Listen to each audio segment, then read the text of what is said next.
jacked up floor, Trey and John on the mixers, and we got the business owner herself putting down the design. Let's go.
So we've already started the grinding process. Trey's already hit this room, and you can see he's got right up to the edges.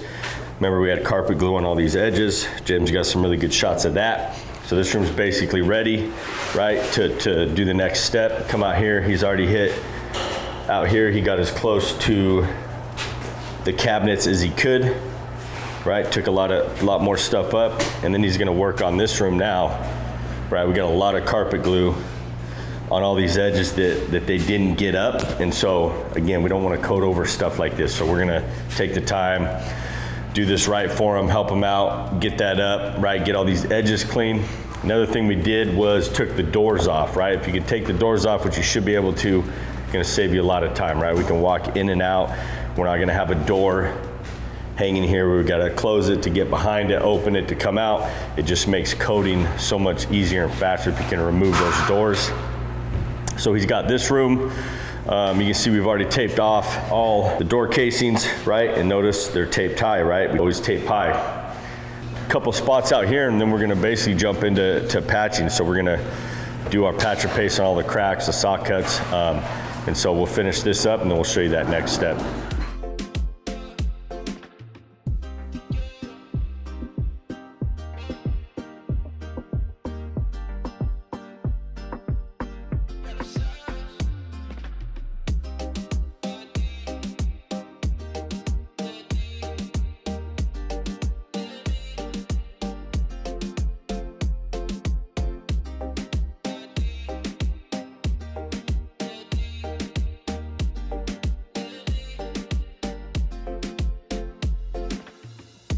So when I'm mixing, I'm just basically mixing it enough until I have one consistent color. I don't have any streaking in it or anything.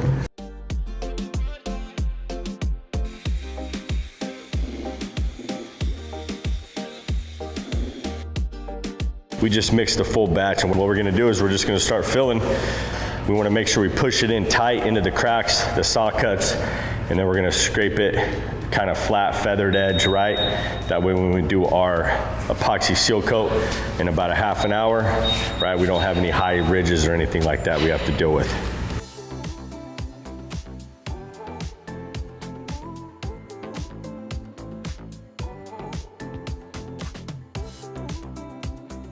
But you can see how it's feathered edge now. There's no ridges, it's filled.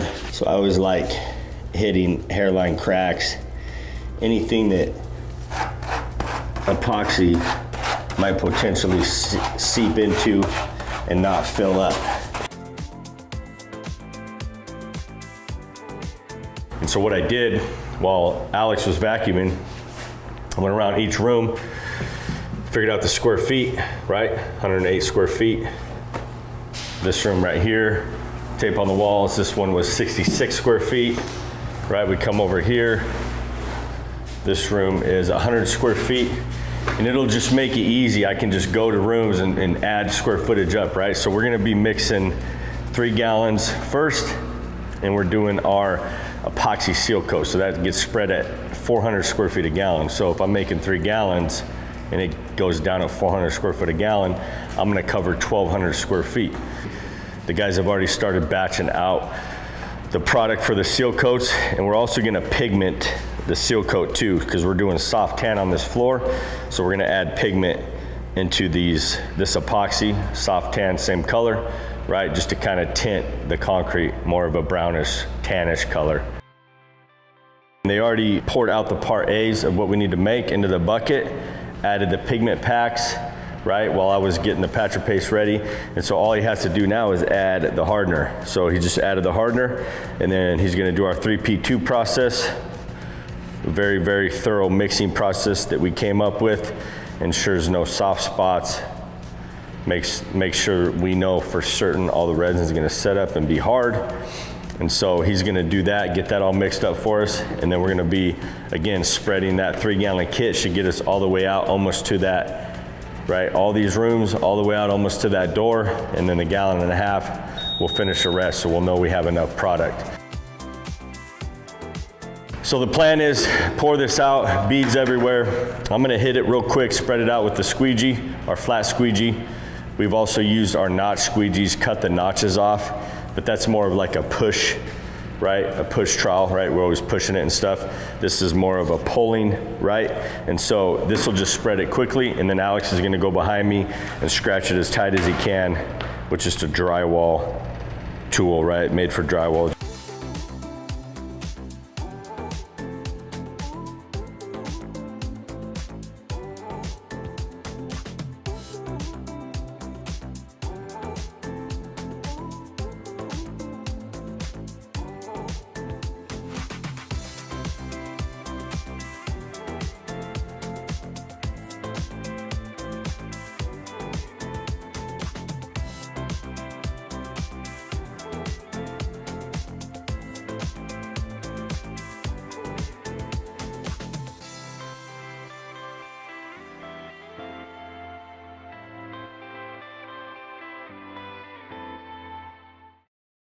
So it's the next day. We're basically just getting everything ready to start the coating process. Looking at the floor, you can really see how pitted it is from them grinding. I mean, you can tell where all the low spots were, right? So the seal coat helped fill in those low spots, kind of level out the floor. And that's a good thing, because if we were to put our epoxy just over this, maybe we primed, did our WB primer over it, we're probably gonna need extra resin, and because we're losing so much product in these low spots. And so now it's a relatively flatter floor, which is always ideal for doing a decorative floor, right? We wanna get it as smooth and as flat as we can. And so what they're doing right now is basically going around putting tape on the floors and addressing any spots that we had bubbles. Maybe there's chunks that we need to scrape off, right? Just going around, making sure no ridges, chunks are sticking up in the concrete, making sure we're gonna fill any outgassing bubbles. Here's another couple bubbles that we need to address, right? Here's another one. You can tell because it's got a perfect circle. It obviously popped, but we still wanna fill that. And we like to fill those with just Bondo. It dries quick, so we're able to patch these spots, put the Bondo on there and sand it immediately, and then we can start coating. They're basically getting everything ready that they can before adding the part B, which is the hardener, which starts the chemical reaction to set up the resin. And so while they're doing that, I'm gonna map out how far each section goes. So we wanna make 6 gallons of epoxy at a time. We're doing 45 square foot a gallon times 45, 270 square feet. I want to know how far that 6 gallons should go on this floor. Boom.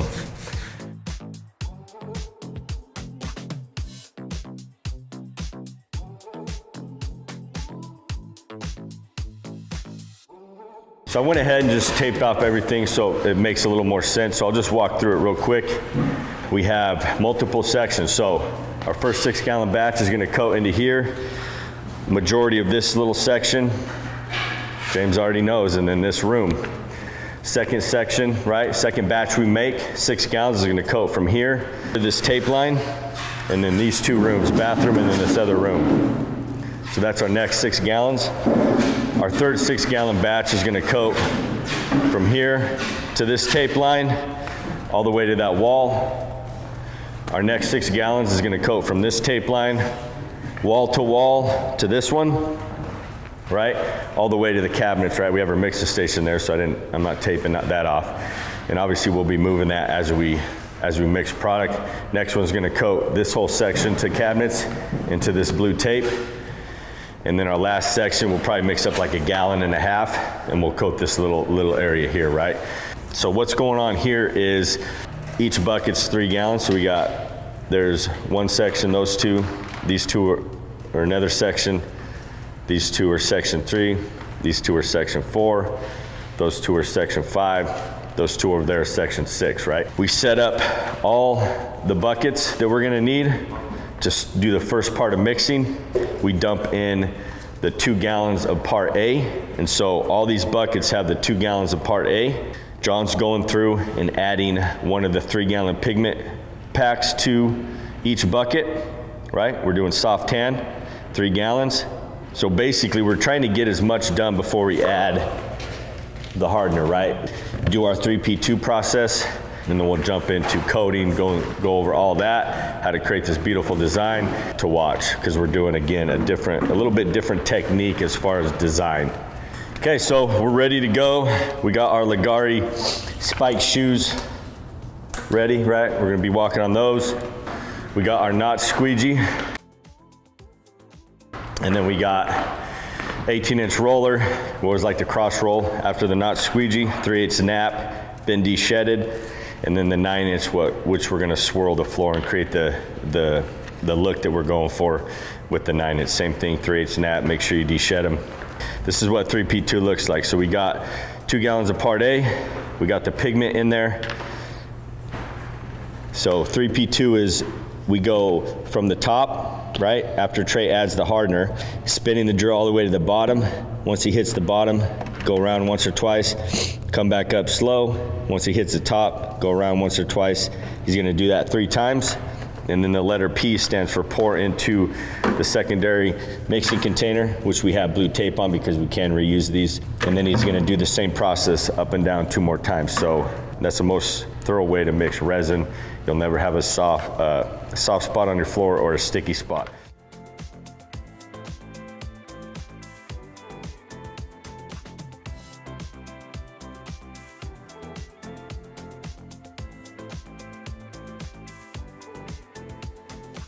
All right, so we got, John's finishing up his batch. Trey already poured it. We need to coat these 2 rooms, that room on the left, and this little section here. So we're gonna pour this out, and then I'm gonna take the notch squeegee, get the whole floor coated. We're gonna cross roll the floor after that, and then we're gonna add highlights and swirl those in. So that's kind of the process to get the floor down.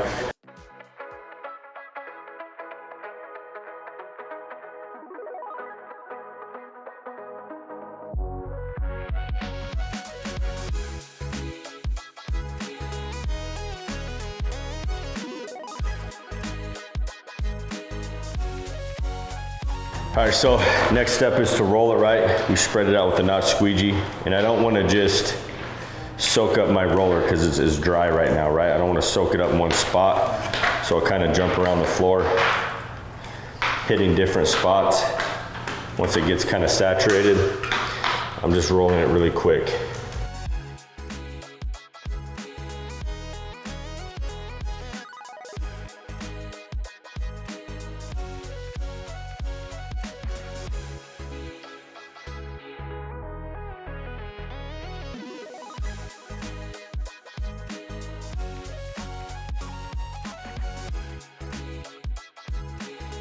Trey's mixing up highlights. So we got the base coat spread on our first section, right?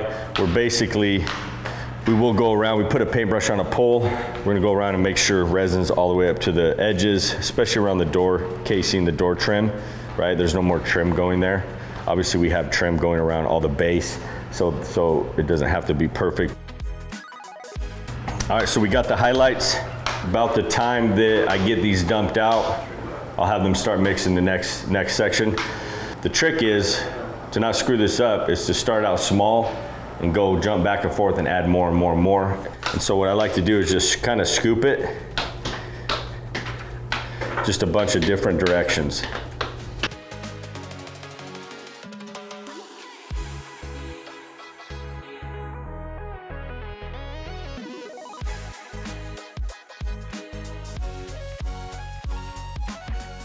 Didn't use very much. We got color all throughout here. So again, I'm just gonna run around, get color everywhere, and then we'll come back and add more where it's needed.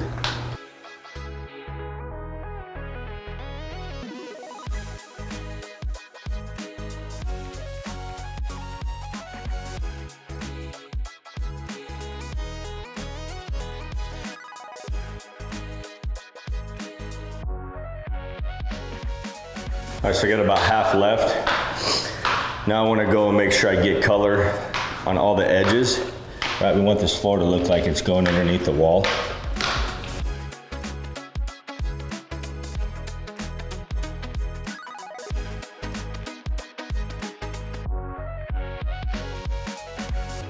So you can see how much I have left.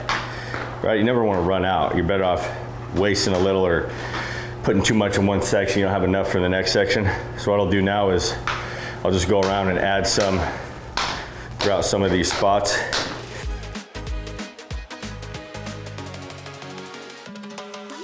So the trick with swirling is just go a bunch of different directions. Just blending it around. We're not trying to move the resin, we're just trying to blend the colors.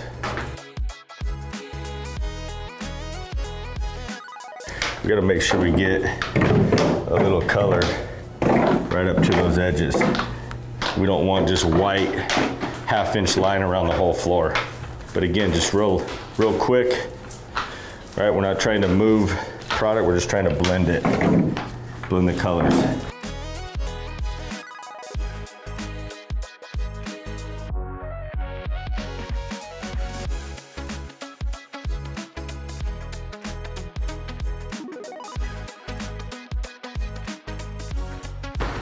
All right, so we got first section done, right, spread out, blended. Last thing I need to do is disperse the surface with isopropyl alcohol. We use 91% or higher. You can kind of see right here what it does. Just adds a little more dimension to the floor. If you don't like that, you can skip that step and just spray denatured alcohol, right? But we have a nice glass smooth floor now. It looks really good. And then notice we already have the second section down going, right? That's how we want to do it. We want to get a section done, and then we don't want to have to wait. So when we start blending those highlights, we tell the guys to mix the next section, right? And so now they're going to start spreading this section out. I'm going to go disperse the surface, and then I like to let the isopropyl evaporate for about 10 minutes, 5-10 minutes. And then if there's any bubbles or anything in the surface, I like to mist it with denatured alcohol. We just don't want to flood the surface, right? We don't want to muddy out the colors. We just want to hit it real quick and light, and that'll create that glass smooth finish.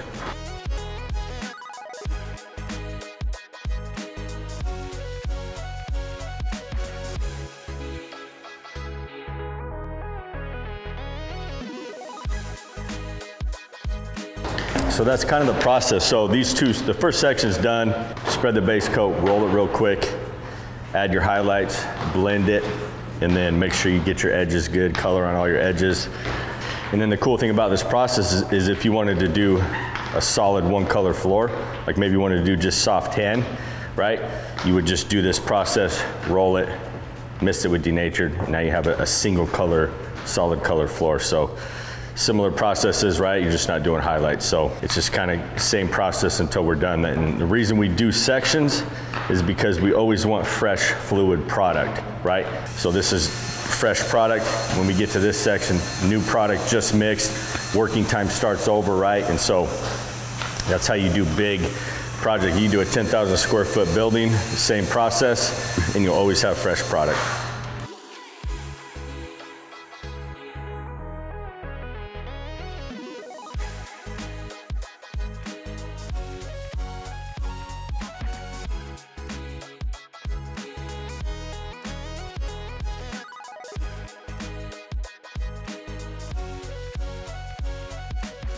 All right, so now we're on our third section. We got Jade out here. She's helping blend the floor. She is the owner of this building and dumping out the second 3-gallon kit right here. So again, guys, right, we did first section.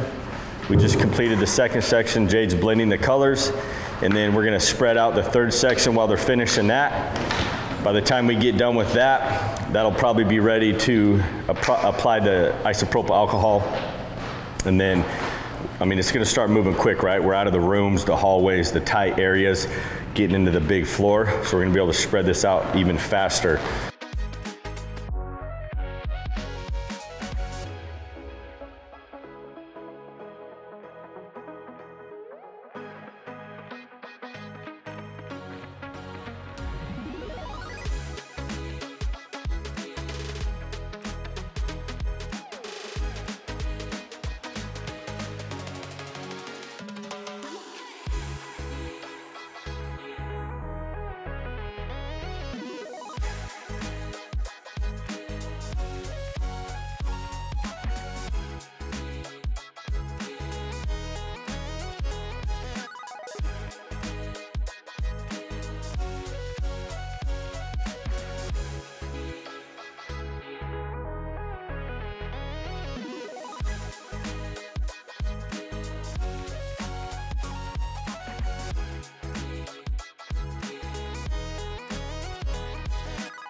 So we're gonna get this finished out, spread it out. We'll film it, probably won't talk much.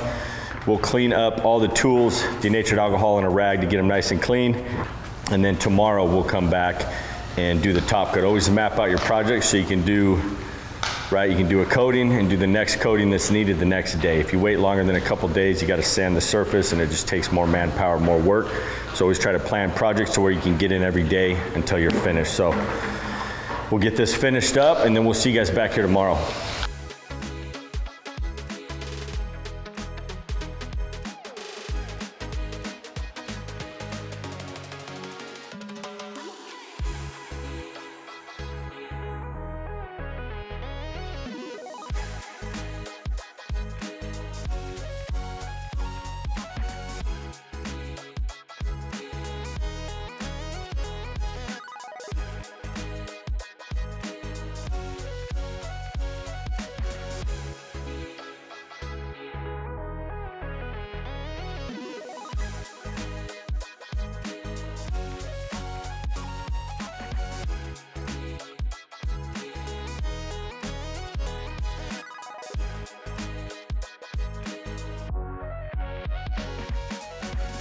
So we're back, it's the next day. It got pretty cold last night, so the resin's still really soft. So what I'm gonna do is I'm gonna show you, you can still get on the resin when it's soft, even if you're leaving footprints.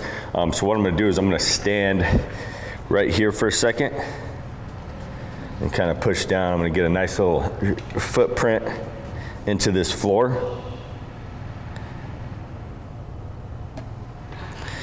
See that? See how, I mean, pretty deep indents, right? I'm gonna kind of explain what we're doing today. We're gonna come back and these are all gonna be flattened off. So just wanna point that out because you still can come on the floor and top coat if it's still soft. Don't be alarmed by the footprints, they will bounce back, right? And so what we're doing today, you see blue tapes on the floor. We have a few outgassing bubbles, which typically always gonna have some type of repair that's needed after doing your decorative coat. So they're going around sanding them flat. We got one right here. It's already been sanded, right? There's a pin dot hole right there. That's where the air was releasing, right? And if we didn't do that seal coat, epoxy seal coat, we'd probably have a lot more outgassing bubbles. A lot of this tape is just kind of debris. To fix that, we just sand that down, 220 grit. Always use 220 grit or finer when you're sanding before the top coat.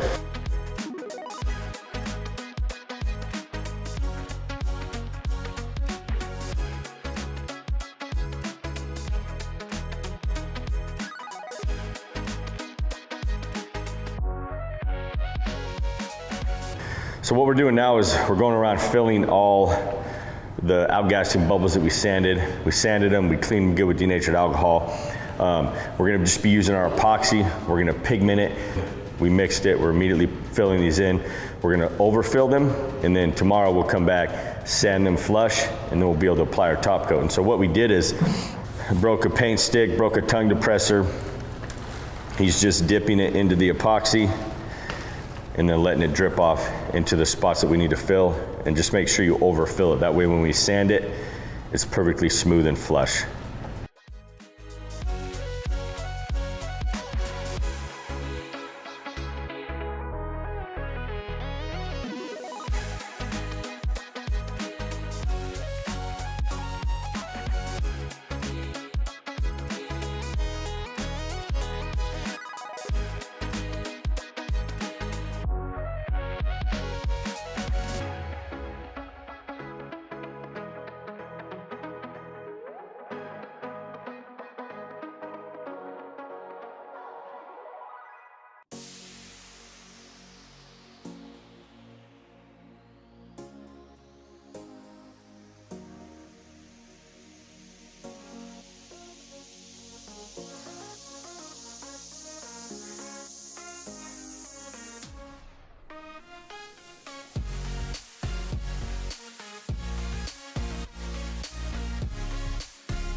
Few things when we're top coating, when Trey's spraying, always have high pressure in the sprayer, and make sure you're spraying right on your previous spot that you rolled out.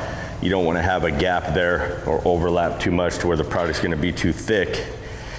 And then when you're hitting edges, try to hit edges as you're going. Don't just go around a whole room and hit all the edges, because by the time you get to it with the big roller, it's going to already be dried out, and you're gonna have like a ridge there. And so we've been kind of just hitting edges as we go. I'll catch up and then we'll hit some more. And then always no pressure on the roller. We're trying to minimize any thick edges that'll create roller lines. And then notice we've never stopped in the middle of the floor, rolled, picked it up. It's always edge to edge, we pick up on an edge. If you roll and stop, you want to feather it off of the floor. Don't just stop and pick up the roller. So we're going to finish this out, and then we can clean like the paddle wheel, anything that we want to clean, just water. We'll clean the sprayer out really good, run a bunch of water through it. But that's pretty much it. So once they get everything moved in, we'll come back and get you some final footage so we can see how this looks with all the room finished, all this stuff in here, chairs. It's going to look really cool.